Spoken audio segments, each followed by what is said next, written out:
নমস্কার সবাইকে, কবিতার রান্নাঘরে। আজকে আমি আপনাদের করে দেখাচ্ছি কুলের আচার।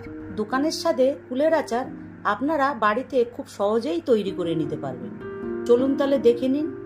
প্রথমে আমি এখানে 500 গ্রাম কুল নিয়েছি, নিয়ে ধুয়ে ফাটিয়ে নিচ্ছি যাতে মশলাগুলি কুলের ভেতরে ঢুকতে পারে।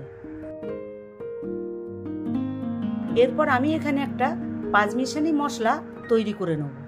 এগুলি আমি আগেই শুকনো কড়ায় ভেজে নিয়েছি। এখানে আমি দিয়েছি শুকনো লঙ্কা, ধনে, জিরে আর সামান্য মৌরি দিয়ে গুঁড়ো করে নিচ্ছি। এরপর আমি কড়াতে 1 চামচ তেল দিচ্ছি, একটু পাঁচফোড়ন দিচ্ছি, একটু সর্ষে দিচ্ছি আর একটু আদা বাটা দিয়ে ভেজে নেব।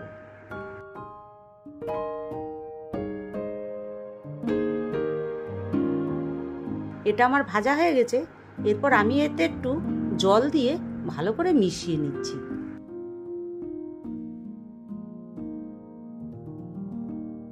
এরপর আমি এর ভেতরে স্বাদ মতন লবণ দিচ্ছি, 1 চামচ হলুদ গুঁড়ো দিচ্ছি আর 1 চামচ লঙ্কার গুঁড়ো দিয়ে ভালো করে মিশিয়ে নেব।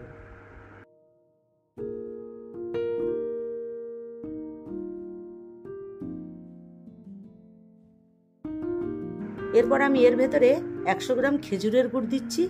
আপনারা চাইলে চিনিও দিতে পারেন। গুড় দিলে যে কোনো আচার খেতে খুব ভালো লাগে। এরপর আমি এর ভেতরে কুলগুলি দিয়ে নেড়ে চেড়ে 2 মিনিটের মতন ভাজা হবে।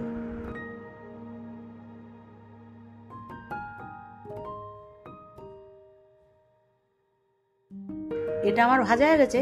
এরপর আমি এতে অল্প পরিমাণে জল দিয়ে দিচ্ছি। এটা আমার মিডিয়াম ফ্লেমে 5 মিনিটের মতন হবে। আমি চাপা দিয়ে দিচ্ছি। 5 মিনিট আমার হয়ে গেছে। আচারটা আমার কমপ্লিট হয়ে গেছে। এরপর আমি যে 5 মিশানো মশলাটা করে রেখেছিলাম সেইটা 1 চামচ ওপরে ছড়িয়ে দিচ্ছি। এই মশলাটাই আচারের স্বাদটা বাড়াবে। এরপর আমি এটা নেড়ে চেড়ে নামিয়ে দেবো।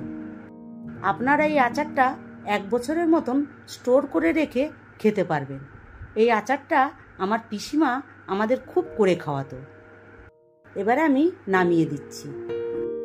আপনারা এরকমভাবে আচারের রেসিপি করে খেয়ে দেখবেন।